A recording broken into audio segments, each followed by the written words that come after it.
et bienvenue au Sagittaire pour ce tirage du mois de janvier 2018. Alors ce mois-ci, je fais un petit peu différemment de mes autres tirages mensuels, à savoir que je vais faire une roue astrologique pour l'année 2018. Donc il n'y aura pas de détails sur janvier, mais plutôt une carte par mois pour définir une tendance générale pour l'année, tout simplement.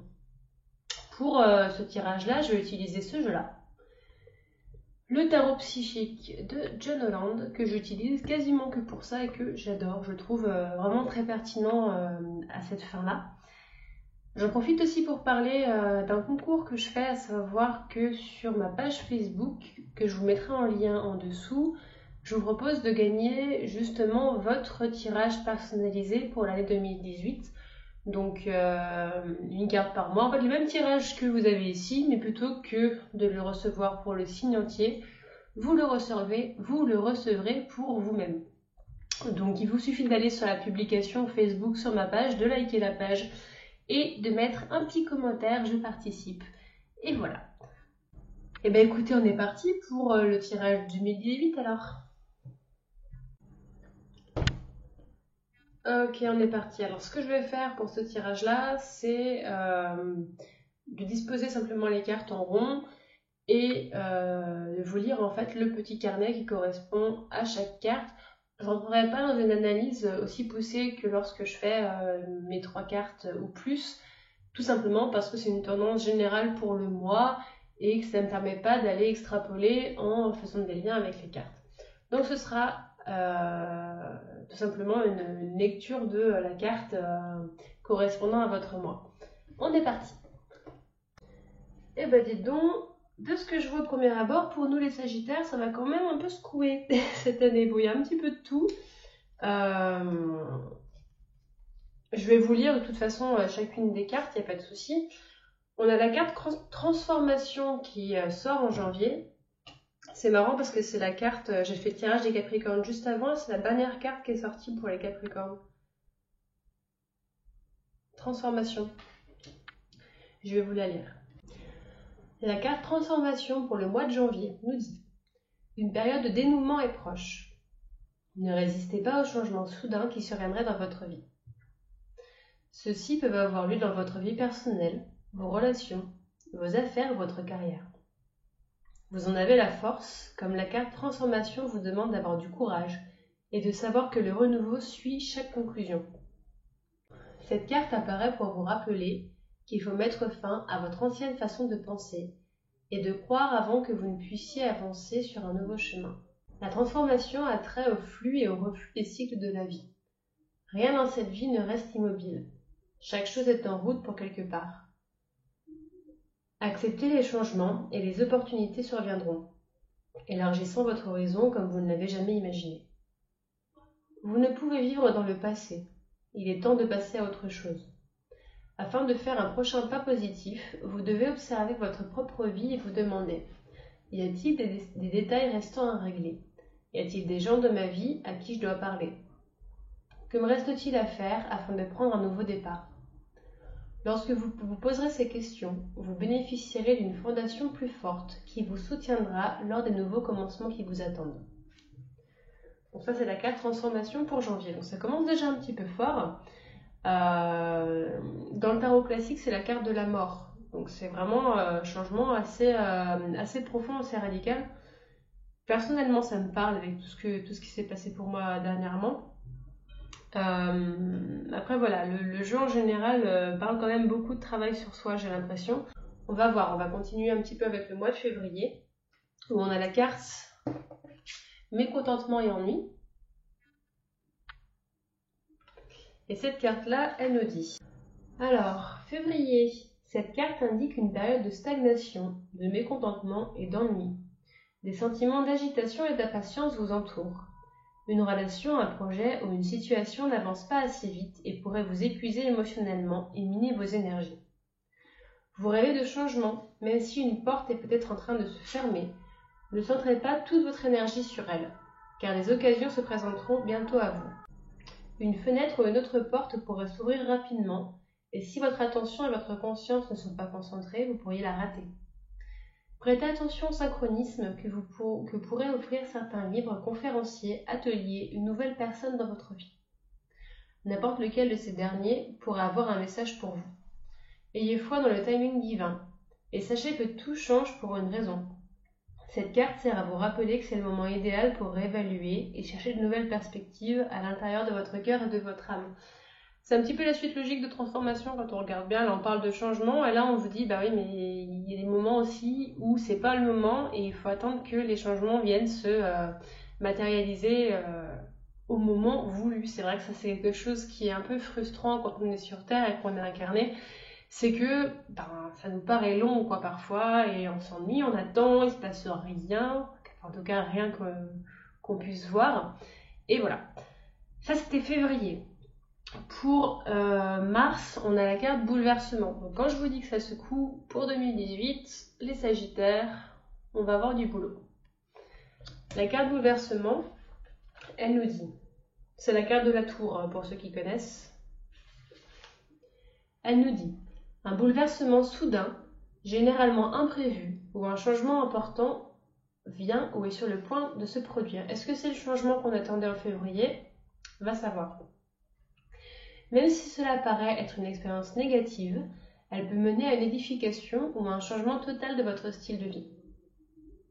La signification traditionnelle de cette carte dans le tarot est la tour tombante, une tour qui finit par s'écrouler en raison de ses fondations peu solides. Quelle que soit la partie de votre vie à laquelle vous accordez votre attention, voici l'occasion de reconstruire celle-ci et de lui donner une structure solide et positive afin de vous rendre ou de rendre la situation encore plus forte. Parfois, des situations très difficiles surviennent dans votre vie.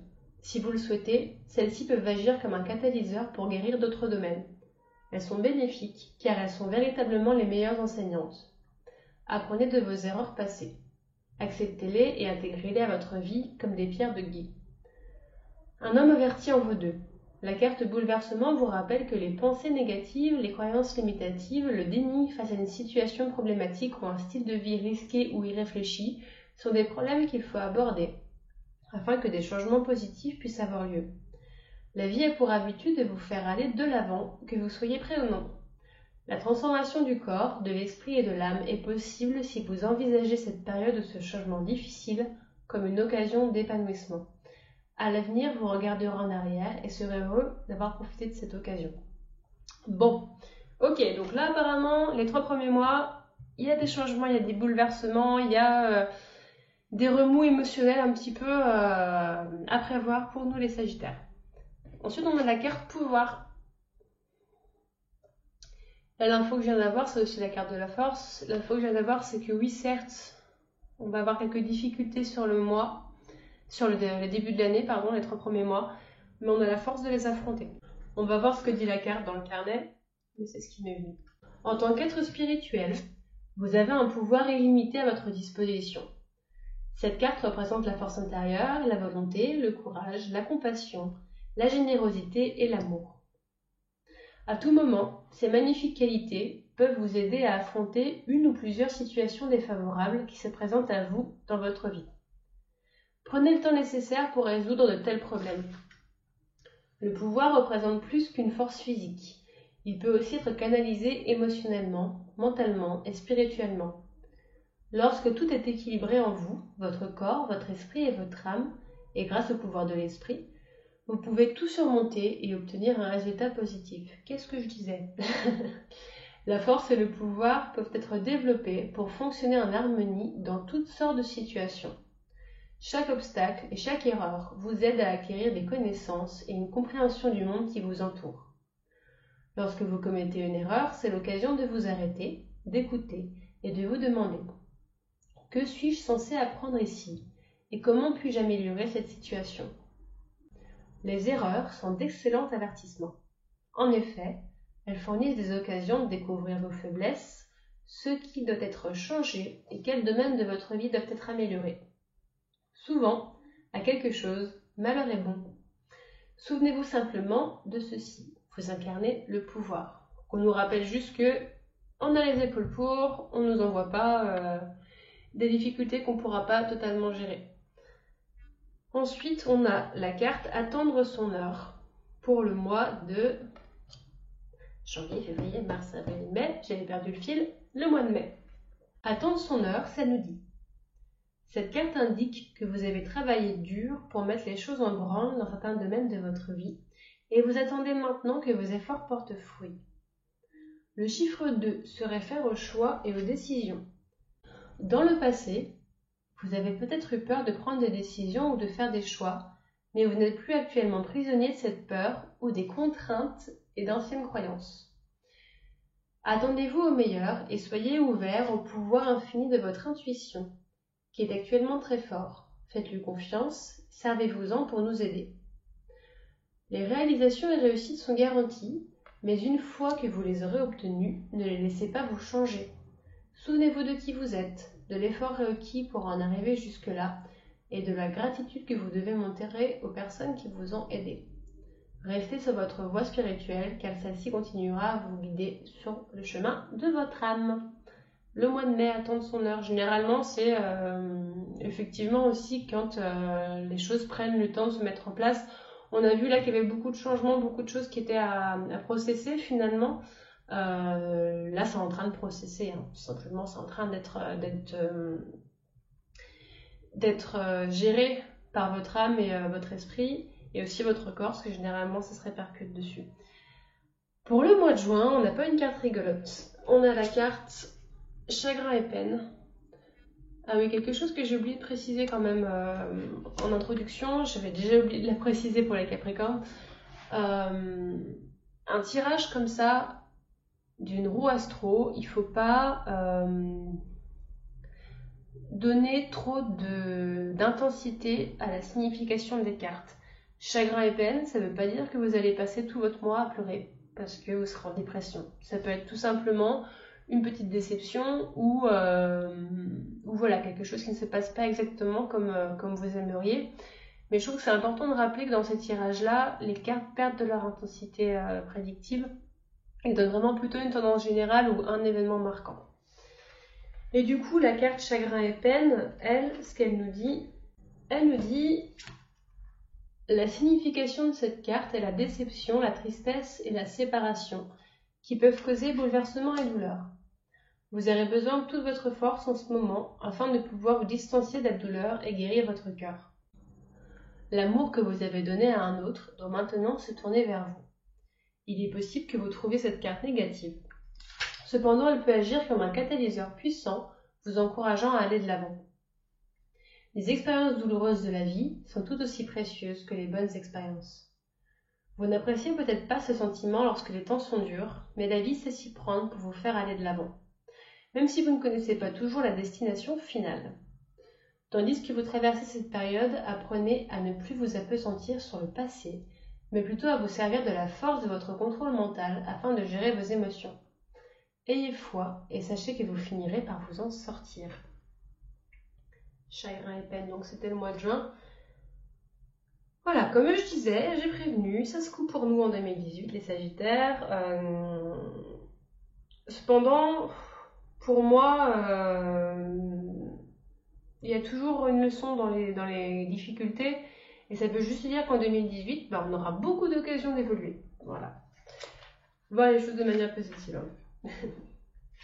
Alors ensuite, on a la carte du chakra du plexus solaire. Donc là, on est en mois de juillet, et le chakra du plexus solaire, elle nous dit la chose suivante.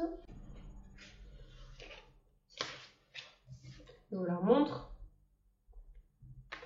Le chakra du plexus solaire est situé entre la zone du nombril, juste en dessous de la cage thoracique. Il représente le pouvoir, la vitalité, la volonté, l'estime de soi et la confiance. Servant de centre d'énergie où vos émotions et sentiments sont enregistrés, ce chakra est associé à la clairsentience, sentiment intérieur, qui constitue la zone de réception psychique importante. Pour équilibrer ce chakra, vous pouvez essayer le yoga, la danse et le mouvement, ou un travail de respiration avec la couleur. En outre, méfiez-vous des gens qui vous vident de votre énergie. Les ateliers et cours qui se concentrent sur le renforcement personnel vous aideront à être ouverts et à harmoniser cette zone. Le mois d'août, on a lumière. Dieu merci, enfin une carte très positive qui vient un petit peu contraster avec avec les autres cartes, on aura un petit peu de répit au mois d'août, les Sagittaires. La carte lumière, elle nous dit: cette carte vous assure que c'est le moment pour vous d'être sous le feu des projecteurs. Peu importe ce qui se passe autour de vous, prospérité et félicité sont dans les cartes. Les qualités de cette carte brillante sont le plaisir, le bonheur, le contentement, la croissance, le succès, la joie et l'illumination. La lumière apporte toujours une nouvelle naissance, un renouveau constant de la vie.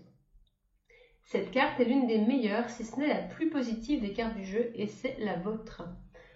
Le moment est maintenant venu pour vous de briller. Le rayonnement intérieur qui vous habite sera visible de tous, tandis que les gens se verront attirés par les rayons de votre lumière spirituelle et vos qualités de compassion, générosité, inspiration et leadership. Bon nombre d'entre eux bénéficieront de la chaleur qui se dégage de vous. Soyez judicieux, mais aussi ouverts à toute chose ou personne que vous attirez, car vos rayons iront très loin. La carte lumière vous rappelle qu'en raison de son pouvoir, rien ne reste dans le noir. Grâce à son illumination, les vérités ainsi que certains chemins commenceront à s'ouvrir devant vous et seront certainement visibles.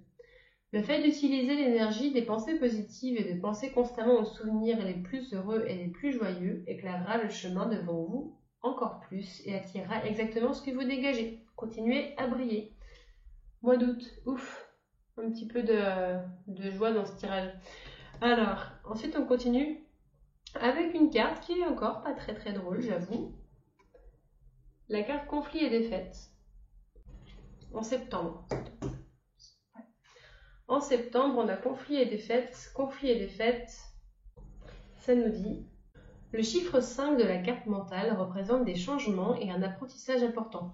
Au cas où on n'ait pas eu assez de changements et d'apprentissage sur 2018, n'est-ce pas? Du coup, la façon dont vous vous comportez en cette période est vitale à votre bien-être global. Cette carte pourrait avoir trait à un manque de sensibilité dans vos agissements ou dans la réponse à des conditions ou situations autour de vous. Ce besoin de sensibilité pourrait être lié à vous ou à quelqu'un dans votre vie. C'est pas celle-ci. Bien qu'une bataille puisse être gagnée, il est important d'évaluer le coût et la douleur pour les deux parties en cause. Parfois, il vaut mieux abandonner et s'en aller si on ne peut pas obtenir une réponse ou une victoire. Ne cherchez pas à rejeter la responsabilité sur quelqu'un d'autre. Ne soyez pas malhonnête et n'essayez pas d'obtenir une vengeance, car vous risquez de vous imprégner de cette énergie négative. Vous êtes actuellement testé sur votre capacité à aborder avec douceur et délicatesse la prochaine étape. Souvenez-vous, tout dans la vie est une occasion d'apprentissage et de croissance. Décidément, c'est vraiment le message de ce tirage 2018 pour nous. On a des choses à apprendre, on a du boulot à faire. Dieu merci, en novembre, ça se calme un peu, on a repos et rajeunissement. Alors, je fais juste un petit arrêt sur image parce que je me suis rendu compte au montage que j'avais oublié la carte d'octobre qui est souffrir en silence. Alors, souffrir en silence pour octobre nous dit: le chiffre 9 indique un achèvement. Êtes-vous enfin prêt à abandonner ces croyances limitatives et négatives ou laissez-vous les problèmes dans votre vie devenir plus gros que ce qu'ils ne sont réellement? Votre esprit a beaucoup travaillé sur vous ces derniers temps et même vos rêves essaient peut-être d'attirer votre attention. Lorsque vous apprendrez à laisser tomber les inquiétudes, le désespoir et le sentiment d'impuissance, vous verrez un nouveau chemin ou une nouvelle façon positive se présenter à vous. Cette carte suit la carte numéro 8 intitulée Prisonnier de la peur. Tant que vous ne vous confronterez pas à vos peurs, le supplice mental continuera. Ceci est un rappel que vous devez agir et croire que votre âme et le pouvoir de votre esprit vous tiendront fermement par la main pour vous guider. Mais vous devez faire le premier pas vers la guérison et abandonner ce désespoir mental. Ne souffrez pas en silence, demandez de l'aide là où elle est disponible.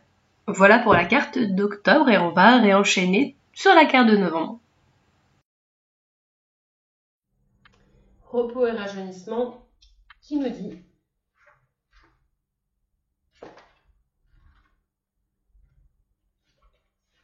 cette carte implique qu'une période de repos, de méditation, de rajeunissement et de récupération est nécessaire.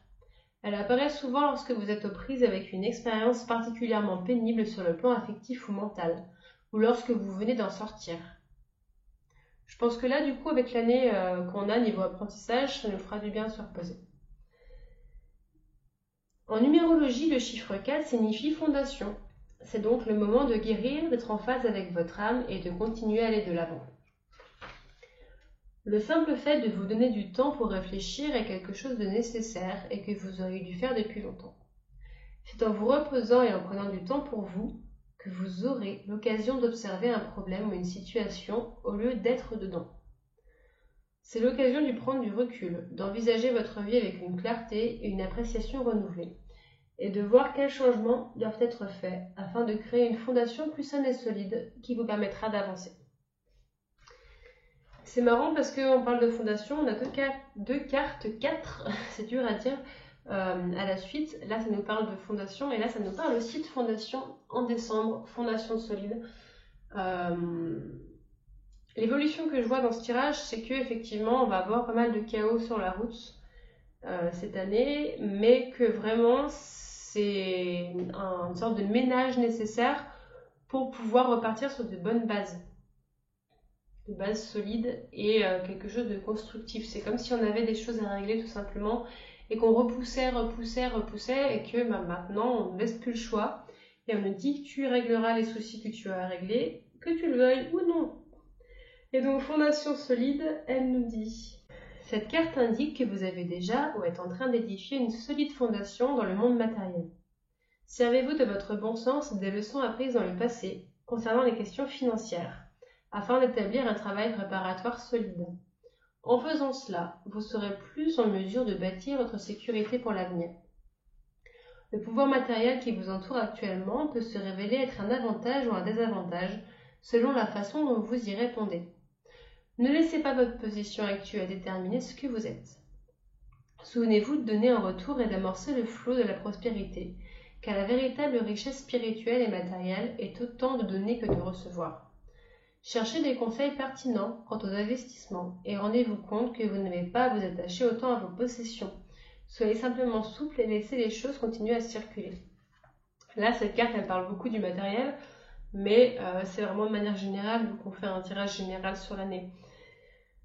Donc voilà les Sagittaires, pour nous, pour l'année 2018, ce qui nous attend, comme je l'ai déjà dit, ça risque de secouer un petit peu.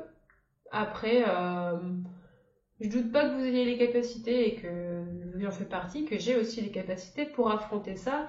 Et je vois qu'avec ces deux cartes-là à la fin, on aura vraiment appris beaucoup de choses en fin 2018 et on pourra vraiment voir la vie d'une autre manière après ça. Donc voilà les Sagittaires, j'espère que ce tirage vous aura plu.